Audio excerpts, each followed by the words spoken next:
Hello. Hello, നീ അവിടെ എന്താ ചെയ്യുന്നേ? ഞാൻ തുണി മടക്കിക്കൊണ്ടിരിക്കുകയായിരുന്നു. ആണോ? അത് പിന്നെ എനിക്ക് അറിഞ്ഞൊരാളെ വീട്ടിലേക്ക് കൂട്ടിക്കൊണ്ടിരുന്നുണ്ട്. അറിയാവുന്ന ഒരാളോ? അതാരാ? വേറെ ആരുമല്ല, എന്റെ പഴയ MD യാ. ആഹാ. ഞാനിവിടെ മാർക്കറ്റിൽ വെച്ച് കണ്ടതാ. ഓ. അതുകൊണ്ട് വീട്ടിലേക്ക് കൂട്ടിക്കൊണ്ടുവരാന്ന് വിചാരിച്ചു. ശരി ഏട്ടാ. കഴിക്കാൻ എന്തെങ്കിലും ടിഫൻ ഉണ്ടോ? അല്ലെങ്കിൽ ഇനിയോടെ റെഡിയാക്കാന്? ടിഫനോ?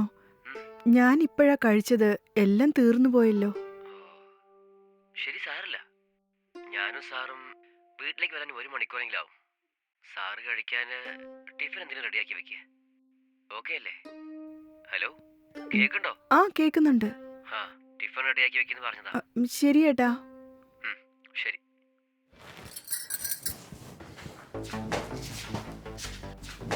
വരൂ സാർ. ഇതാണ് സാർ എൻ്റെ വീട്.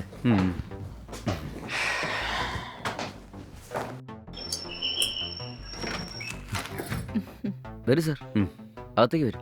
വരൂ സാർ. ഞാൻ പറഞ്ഞില്ലേ, ഇങ്ങനെ എൻ്റെ പഴയ MD, എൻ്റെ വൈഫാ സാർ. നമസ്കാരം സാർ. നമസ്കാരം. ഞാൻ സാറിൻ്റെ ഓഫീസിൽ ഏകദേശം ഒരു 5 കൊല്ലത്തിനധികം ജോലി ചെയ്തിട്ടുണ്ടാവും. സാർ എനിക്ക് എല്ലാ കാര്യങ്ങളും പറഞ്ഞുതരും. സാറ് ശരിക്കും നല്ല മനുഷ്യനാ. ഇങ്ങനെ കണ്ടിട്ട് 5-6 കൊല്ലങ്ങളായി. ഞാനിന്ന് മാർക്കറ്റിൽ പോയപ്പോൾ അവിടെ നിൽക്കുമായിരുന്നു. അന്ന് ഞാൻ കണ്ടവിടെ തന്നെ വീട്ടിലേക്ക് വരാൻ പറഞ്ഞ് കൂട്ടിക്കൊണ്ടുവന്നത്. വേറൊരു ദിവസം വരാമെന്ന് പറഞ്ഞതാ. ഞാനെ കമ്പൽ ചെയ്ത് വീട്ടിലേക്ക് കൂട്ടിക്കൊണ്ടുവന്നേ. ശരി, നിങ്ങൾ അകത്ത് കയറി ഇരിക്കെ, ഞാൻ ചായ എടുത്തോണ്ട് വരാം. ഒരു മിനിറ്റ്. സാറിനി ടിഫിനൊന്നും കഴിച്ചിട്ടില്ല. നിന്നെ വിളിച്ച് ടിഫിൻ റെഡിയാക്കി വെക്കാൻ പറഞ്ഞില്ലേ, ചെയ്തോ? റെഡിയാക്കിയിട്ടുണ്ട്. ശരി സാർ, വരൂ സാറേ, ടിഫിൻ കഴിക്കാം. വരൂ സാർ. ശരി, ആയിക്കോട്ടെ.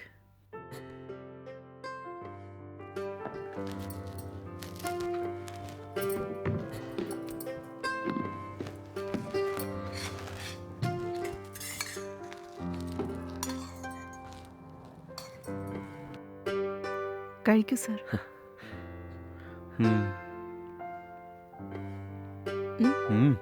ഭക്ഷണം നല്ല അടിപൊളിയായിട്ടുണ്ട്. Thank you sir. എന്റെ വൈഫ് പാചകമൊക്കെ നല്ലോണം ചെയ്യും സാർ. അങ്ങനെയൊന്നുമില്ല സാർ, എന്തോ ഒരുവിധമൊക്കെ തട്ടിക്കൂട്ടും, അത്രേ ഉള്ളൂ.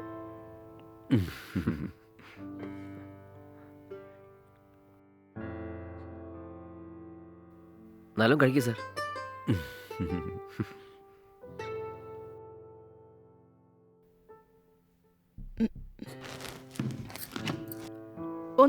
അയ്യോ, മതി മതി.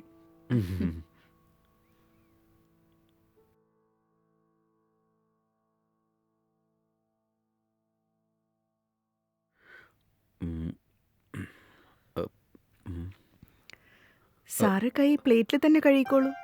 ശരി.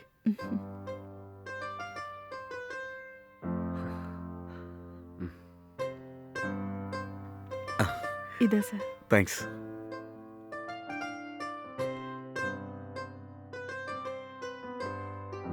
നീ എൻ്റെ ഓഫീസിൽ നിന്ന് ജോലി വിട്ട് പോയതിന് ശേഷം ആരും പിന്നെ ജോലിക്ക് സെറ്റായിട്ടില്ല. ആര് വന്നാലും ഒരാഴ്ച പോലും മര്യാദയ്ക്ക് ജോലി ചെയ്തിട്ടില്ല. നിന്നെപ്പോലെ 1-2 പേരെ എൻ്റെ കൂടെ കെട്ടിയിരുന്നെങ്കിൽ ഈ സമയം കൊണ്ട് ബിസിനസ് എവിടെയോ എത്തിയേനെ. കോഫി എടുത്തോളൂ സാർ. എടുത്തോളൂ സാർ.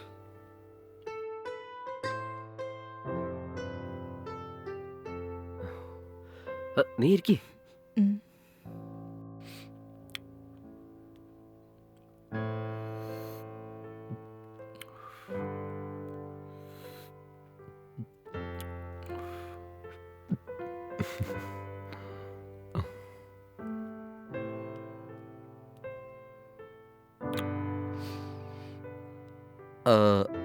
അതൊക്കെ പോട്ടെ, നീ ഇഡലിക്കട എന്തോ തുടങ്ങിയെന്ന് കേട്ടല്ലോ. അതെ സാർ. കച്ചവടമൊക്കെ എങ്ങനെ പോകുന്നുടാ? അങ്ങനെ ഇങ്ങനെയും തട്ടിയും മുട്ടിയും പോകുന്നുണ്ട് സാർ. വൈകുന്നേരം 5 മണിക്കൊക്കെ വീട്ടിൽ നിന്ന് ഇറങ്ങും. തിരിച്ചു വരാൻ രാത്രി 11 12 ആവും സാർ. അതുമാത്രമല്ല, രാവിലെ തൊട്ട് വൈകുന്നേരം വരെ എല്ലാം നോക്കിയും കണ്ടും വേണം ചെയ്യണം സാർ. രാവിലെ തന്നെ എഴുന്നേറ്റ് ഇഡ്ഡലിക്ക് മാവ് അരച്ച് വെക്കണം, മാർക്കറ്റിൽ പോയി സാധനങ്ങൾ വാങ്ങണം. 5 മണിയാകുമ്പോഴത്തേക്കും എല്ലാം റെഡിയാക്കി വെക്കണം സാർ. ടയർഡാണെന്ന് പറഞ്ഞ് 5 മിനിറ്റ് പോലും റെസ്റ്റ് എടുക്കാൻ കഴിയില്ല സാർ. എന്ത് ചെയ്യാനാ, എല്ലാം അങ്ങനെ പോകുന്നു സാർ. ശരി, അതിൽ നിന്ന് എന്തുമാത്രം വരുമാനം കിട്ടുന്നുണ്ട്?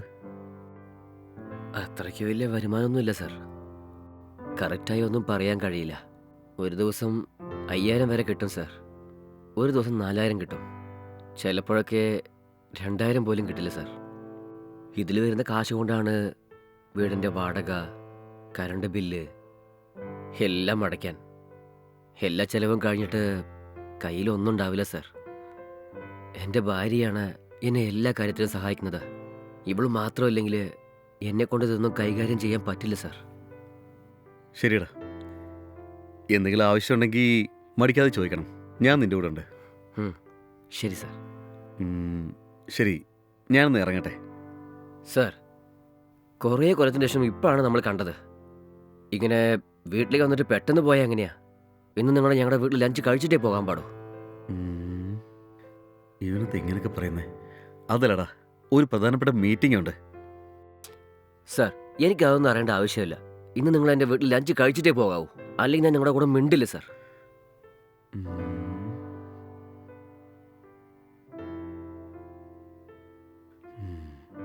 ശരി, ഞാൻ ലഞ്ച് കഴിച്ചിട്ടേ പോകുന്നുള്ളൂ. ശരി സാർ, താങ്ക്സ് സാർ. എൻ്റെ സാറിനെ ചിക്കൻ ബിരിയാണി എന്ന് വെച്ചാൽ വളരെ ഇഷ്ടമാണ്. ഞാൻ വേഗം മാർക്കറ്റിൽ പോയി ചിക്കൻ വാങ്ങിക്കൊണ്ട് വരാവേ. നീ നല്ലോണം ടേസ്റ്റ് ആയിട്ട് ചിക്കൻ ബിരിയാണി വെക്കണേ, ഓക്കെ അല്ലേ? ശരി ഏട്ടാ. സാർ, ഞാൻ മാർക്കറ്റ് വരെ പോയിട്ട് പെട്ടെന്ന് വന്നേക്കാം. ആ ശരിടാ. ഞാൻ മാർക്കറ്റിൽ പോയിട്ട് വരുന്നവരെ സാറ് ഒറ്റയ്ക്കായിരിക്കില്ലേ? നീ സാറിൻ്റെ കൂടെ എന്തെങ്കിലും സംസാരിച്ചുകൊണ്ടിരിക്കേ, ഓക്കെ അല്ലേ? ആയിക്കോട്ടെ ഏട്ടാ.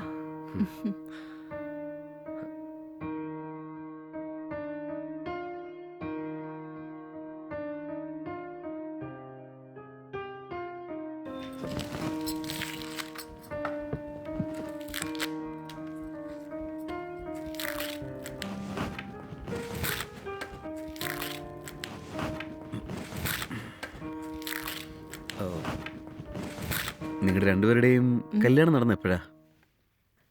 അത് ഒരു 4 വർഷമാവും പോന്നു സാർ. ശരി, കുട്ടികളൊക്കെ? ഇതുവരെ ഇല്ല.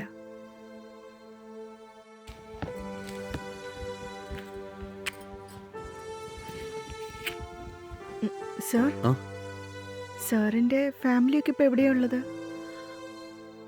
അത് കല്യാണം കഴിഞ്ഞ് കുറച്ചാളായപ്പോഴേക്കും എൻ്റെ ഭാര്യ മരിച്ചുപോയി. അതിനുശേഷം ഞാൻ ഒറ്റയ്ക്കാണ് ജീവിക്കുന്നത്. എനിക്കിപ്പോൾ അങ്ങനെ ഫാമിലി ഒന്നുമില്ല.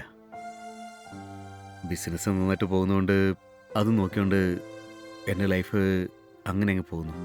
അതും കൂടി ഇല്ലായിരുന്നെങ്കിൽ ഞാൻ ഉണ്ടാവുമെന്നറിയില്ല.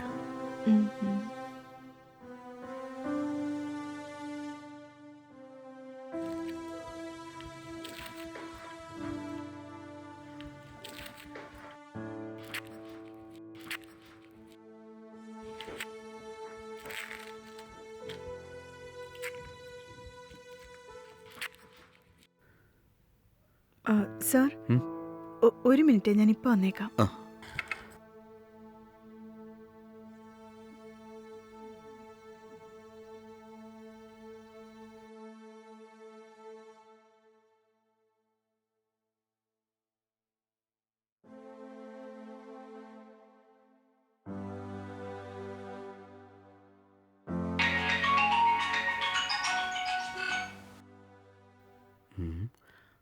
ഹലോ. ആ സാർ, ഞാൻ എൻ്റെ വൈഫിനെ വിളിച്ചിരുന്നു, പക്ഷേ അവളുടെ ഫോൺ സ്വിച്ച് ഓഫ് എന്നാ വരുന്നത്. അവളുടെ അടുത്തൊരു പ്രധാനപ്പെട്ട കാര്യം സംസാരിക്കാനുണ്ട്. അവളുടെ കയ്യിൽ ഒന്ന് ഫോൺ കൊടുക്കുമോ? ആ, ഒരു മിനിറ്റ്, ഇപ്പൊ കൊടുക്കാം.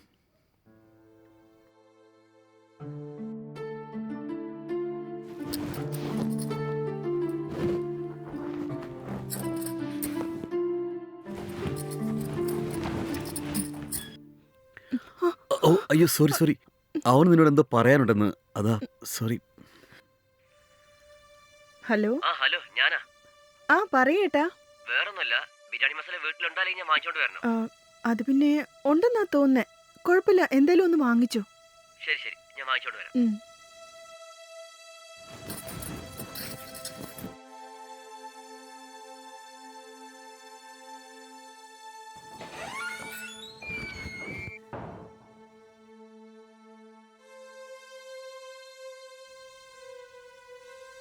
ഉം. സോറി കേട്ടോ, ഞാൻ കതക് തട്ടതാണ് കയറി വന്നത്. കുഴപ്പമില്ല സാർ, നിങ്ങളിത് വേണമെന്ന് വെച്ച് ചെയ്തതല്ലല്ലോ.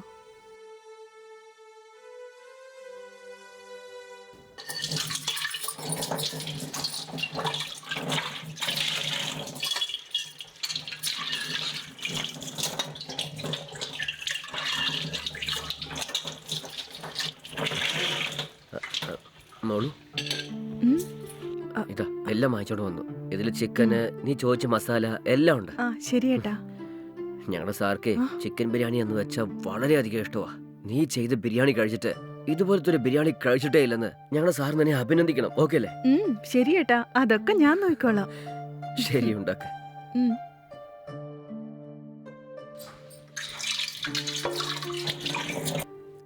പിന്നെ സാർ, ബിസിനസ് എല്ലാം എങ്ങനെ പോകുന്നു? നന്നായിട്ട് പോകുന്നടാ. സാർ, ഞാൻ ജോലി ചെയ്യുമ്പോൾ ഓഫീസിൽ മണി എന്ന ഒരാളുണ്ടായിരുന്നില്ലേ സാർ? അങ്ങേര് ഇപ്പോഴും ഉണ്ടോ അല്ലെങ്കിൽ നിന്നോ സാർ? നീ ജോലി വിട്ടിട്ട് പോയി 1 മാസം കഴിഞ്ഞപ്പോഴേക്കും അയാളും ആ ജോലി വിട്ടിട്ട് പോയി. എന്തിനാ? നിനക്ക് കാര്യമൊന്നും അറിയില്ലേ? നമ്മുടെ ഓഫീസിൽ ജോലി കൊണ്ടിരുന്നൊരു പെണ്ണെ പ്രേമിച്ച് വളച്ച് അയാൾ കൂട്ടിക്കൊണ്ടങ്ങ് പോയടാ. ആണോ? ആരെയാ കൂട്ടിക്കൊണ്ട് പോയത് സാർ? നമ്മുടെ രാജേശ്വരി തന്നെ. രാജേശ്വരിയെയോ? ആ, നമ്മുടെ അക്കൗണ്ടന്റ് രാജേശ്വരിയാണോ? അവള് തന്നെ. സാർ, നമ്മൾ ഓഫീസിൽ ഒരു 2 പേരെയും കാണുമ്പോൾ ലവേഴ്സിനെ പോലെ തന്നെ അറിയില്ലല്ലോ സാർ. അവർ ഓടിപ്പോയി 4 ദിവസം കഴിഞ്ഞപ്പോഴാണ് ഞാൻ ആ വിഷയം അറിയുന്നത്. കാലം പോകുന്ന പോക്കേ.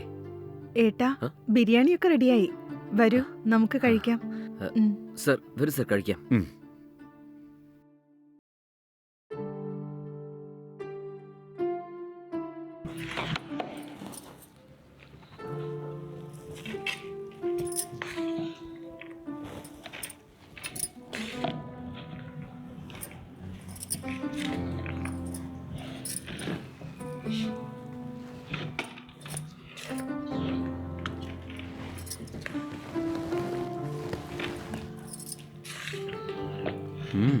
മതി മതി മതി.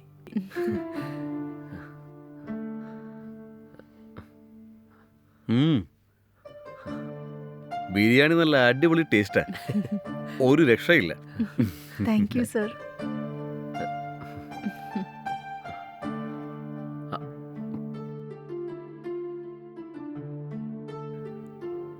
നിന്നെയും നിന്റെ ഭാര്യയും കണ്ടതിൽ എനിക്ക് ഒരുപാട് സന്തോഷമുണ്ടടാ. ടീ, ടിഫിന്, ബിരിയാണി എല്ലാം പൊളിയായിരുന്നു. Thank you sir. നിങ്ങളുണ്ടാക്കിയ ബിരിയാണി ശരിക്കും ഭയങ്കര ടേസ്റ്റായിരുന്നു. Thank you sir. സാർ, നിങ്ങൾ ഇടയ്ക്കിടയ്ക്ക് ഞങ്ങളുടെ വീട്ടിലേക്ക് വരണം സാർ. അതെ സർ. ഉറപ്പായിട്ടും ഞാൻ വീണ്ടും വരും. അതെ, ഞാൻ സാറ് പോയിട്ട് വിട്ടേച്ചിട്ട് വരാവേ. ശരിയേട്ടാ. എന്നാ പിന്നെ കാണാം. ശരി സർ.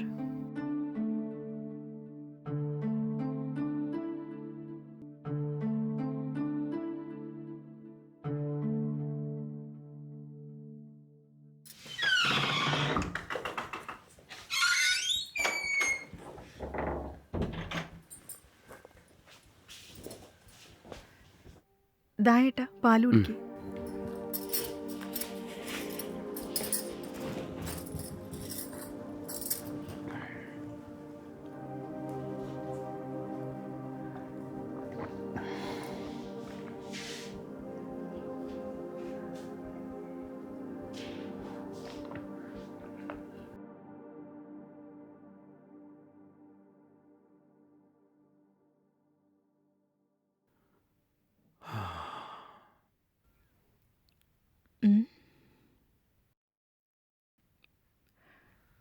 ഏട്ടാ,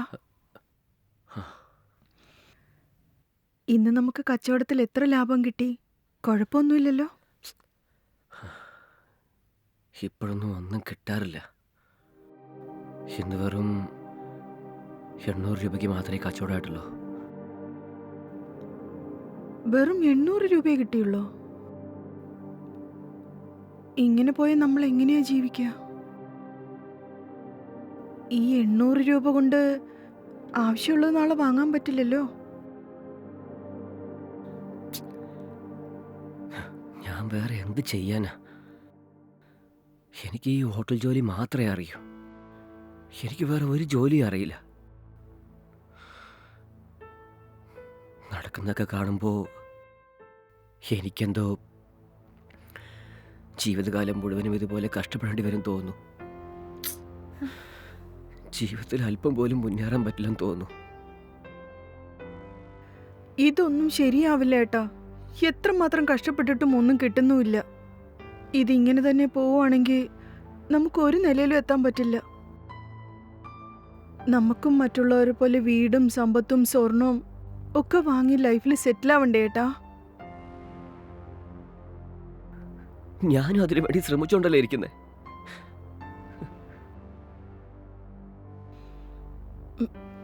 ഏട്ടാ, ഉം. നിങ്ങളുടെ ആ പഴയ ബോസ് ഇല്ലേ, ആ. അദ്ദേഹം ആളെങ്ങനെയാ? അങ്ങേര് നല്ല മനുഷ്യനാ.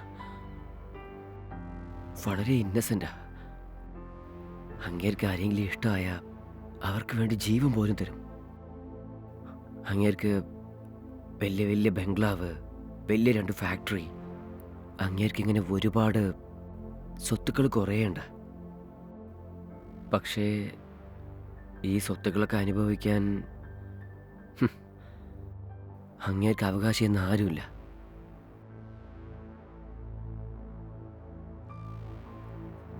ഏട്ടാ, ഉം. അങ്ങേരുടെ സമ്പത്തിൽ നമുക്ക് പകുതി കിട്ടിയാ മതി. നമുക്ക് നമ്മുടെ ജീവിതത്തിൽ സെറ്റിൽ ആവാം. ആ. നീ എന്തൊക്കെയാ ഈ പറയുന്നേ? എങ്ങനെയാ? അതൊക്കെ ഞാൻ നോക്കിക്കോളാം ഏട്ടാ. അതിനുവേണ്ടി എൻ്റെ അടുത്തൊരു പ്ലാൻ ഉണ്ട്. നിങ്ങൾ ഞാൻ പറയുന്ന അനുസരിക്കുകയാണെങ്കിൽ അയാളുടെ സമ്പത്തിൽ നിന്ന് പകുതി നമുക്ക് സ്വന്തമാക്കാൻ പറ്റും. അതിനുശേഷം നമുക്ക് സമാധാനമായിട്ട് ജീവിക്കാം.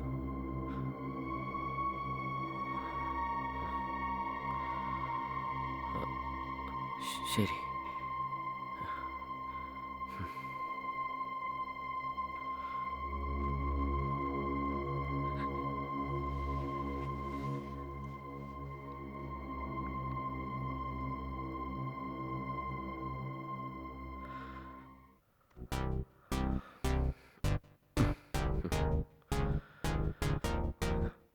ശരി, അതൊക്കെ ഇരിക്കട്ടെ. ഉം. നമുക്ക് രണ്ടുപേർക്കും കുറച്ചു നേരം ഹാപ്പി ആയിട്ടിരുന്നാലോ? ഉം.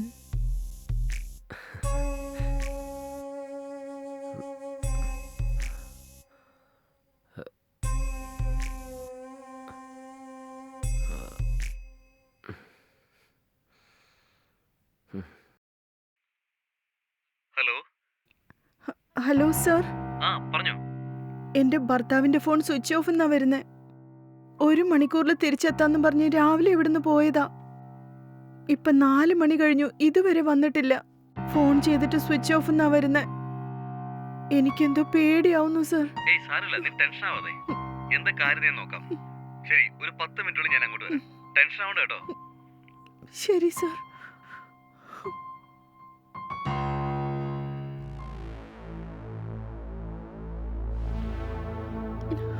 അല്ല, അവൻ എങ്ങോട്ടായി പോയത്?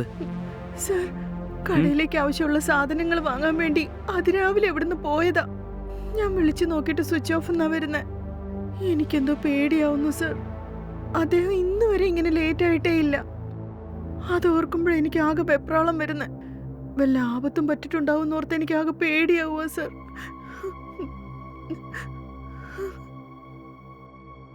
താങ്കൾ വിളിക്കുന്ന നമ്പർ ഇപ്പോൾ സ്വിച്ച് ഓഫ് ആണ്. ദയവായി പിന്നീട് ശ്രമിക്കുക. നീ പേടിക്കേണ്ട കാര്യമൊന്നുമില്ല. ഒരുപക്ഷെ ചാർജ് തീർന്നുമായിരിക്കും. നമുക്ക് കുറച്ചു നേരം ഒന്ന് വെയിറ്റ് ചെയ്യാൻ നോക്കാം. അപ്പോഴും വന്നില്ലെങ്കിൽ നമുക്ക് പോലീസ് സ്റ്റേഷനിൽ പോയി കംപ്ലൈന്റ് ചെയ്യാം. ഞാനിവിടെ ഉണ്ടല്ലോ, ഒന്നും പേടിക്കണ്ട. സാറേ, സാറെപ്പോഴാ വന്നേ? നീ എന്താണ് ഫോൺ സ്വിച്ച് ഓഫ് ചെയ്ത് വെച്ചിരിക്കുന്നേ? ഇത് നോക്ക്, ഇവൾ എന്തുമാത്രം പേടിച്ചു പോയി നിനക്കറിയാവോ? സാർ, എൻ്റെ മൊബൈൽ താഴെ വീണ് പൊട്ടിപ്പോയി സാർ. റിപ്പയർ ചെയ്യാൻ വേണ്ടി മൊബൈൽ സർവീസ് സെൻ്ററിലേക്ക് പോയിരുന്നു. മൊബൈൽ റിപ്പയർ ചെയ്ത് എടുത്തുകൊണ്ട് വരാൻ അല്പം സമയം വൈകിപ്പോയി. മൊബൈൽ ഇപ്പോൾ റെഡിയായി സാർ. പക്ഷേ ചാർജില്ലായിരുന്നോ, അതുകൊണ്ടാണ് സ്വിച്ച് ഓഫ് വന്നത്. എന്താണെങ്കിലും നീ ഇവിടെ ഇൻഫോം ചെയ്യേണ്ടതല്ലായിരുന്നോ? കണ്ടില്ല, ഇവിടെ ആകെ പേടിച്ച് കരഞ്ഞുപോയി. സോറിടാ മുത്തേ. ശരി, ഞാനൊന്ന് ഇറങ്ങാം. സാർ സാർ, എന്ത് പറ്റി സാർ? നിന്റെ ഭാര്യ ഫോൺ ചെയ്തുകൊണ്ടാണ് ഞാൻ പേടിച്ചോടി വന്നേ. ഓഫീസിൽ ഒരുപാട് ജോലികളുണ്ട്. ഞാൻ പിന്നീട് ഒരു ദിവസം വരാം.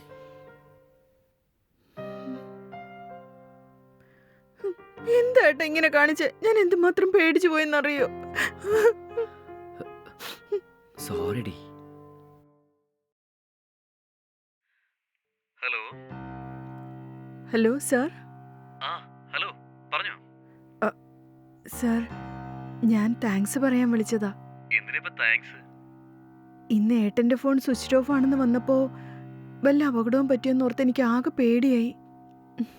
ഞാൻ പേടിച്ച് സാറിനെ വിളിച്ചപ്പോ സാറിന്റെ ജോലിയെല്ലാം വിട്ട് എനിക്കൊരു കൂട്ടായി വന്ന് നിന്നു. സാർ വന്നതിന് ശേഷം എനിക്ക് ഇത്തിരിയെങ്കിലും ധൈര്യം കിട്ടിയേ. അതാ താങ്ക്സ് പറയാൻ വേണ്ടി വിളിച്ചത്. അയ്യോ, അതൊന്നും സാരമില്ല. ഇതുപോലൊരു ആപത്തുണ്ടാകുമ്പോഴല്ലേ പരസ്പരം സഹായിക്കേണ്ടത്. അതുകൊണ്ടാണ് ഞാൻ പെട്ടെന്ന് ഓടി വന്നത്. സത്യത്തിൽ നിങ്ങൾ ചെയ്തതൊരു വലിയ കാര്യോ. ശരി, അതൊക്കെ വിട്. സർ, നിങ്ങൾ വീണ്ടും എപ്പോഴാ വീട്ടിലേക്ക് വരിക? ഒരുപാട് ജോലിയുണ്ട്. ഫ്രീ ടൈമില് ഞാൻ നിങ്ങളുടെ വീട്ടിൽ വരാം. സർ, ഞാൻ വിളിച്ചാൽ പോലും നിങ്ങൾ ഇങ്ങോട്ട് വരില്ലേ? ശരി, വരാം. Thank you sir. ഞാൻ നിങ്ങളെ എൻ്റെ കല്യാണത്തിന് മുമ്പേ കണ്ടിട്ടുണ്ടായിരുന്നെങ്കിൽ ഞാൻ നിങ്ങളെ മാത്രമേ കല്യാണം കഴിക്കുള്ളായിരുന്നു. അങ്ങനെയാണോ?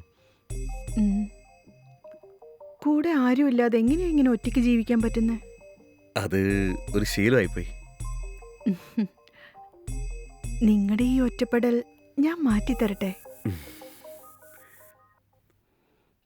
പക്ഷേ ഈ കാര്യം ഒരിക്കലും എൻ്റെ ഭർത്താവ് അറിയരുത്. അയ്യോ, ഞാൻ പറയില്ല.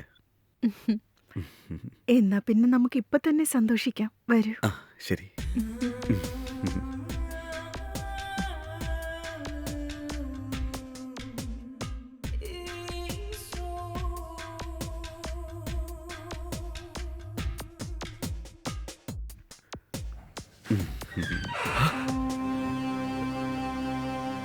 അയ്യോ, എന്റെ ജീവിതം ഇല്ലാതെയായല്ലോ. എന്റെ ജീവിതം ഇല്ലാതെയായല്ലോ. എന്റെ അച്ഛനെ പോലെ വിചാരിച്ച എന്റെ ബോസ് എന്റെ ജീവിതം ഇല്ലാതെയാക്കിയല്ലോ. അങ്ങനൊന്നുമില്ല. എനിക്ക് ന്യായം വേണം, എനിക്ക് ന്യായം വേണം. ഇപ്പൊ തന്നെ ഞാൻ നിങ്ങൾ രണ്ടുപേരെയും കുറിച്ച് പുറത്തു പറഞ്ഞു നിങ്ങളെ ഒരു വഴിയാക്കും. നിങ്ങൾ എന്റെ ജീവിതം നശിപ്പിച്ചില്ല സാർ. ഞാൻ പറഞ്ഞേക്ക്, ഒരു മിനിറ്റ് ഇത് വെച്ചു. ദൈവം എന്നോട് ക്ഷമിക്ക്, നീ ഇത് പിടിക്ക്. ഞാൻ പറഞ്ഞത് കേക്ക്. ഞാൻ ഒരിക്കലും ഇനി ഭാഗത്തേക്ക് വരില്ല. എന്നോട് ക്ഷമിക്ക് ദൈവം, നീ ആരോടും പറയരുത്.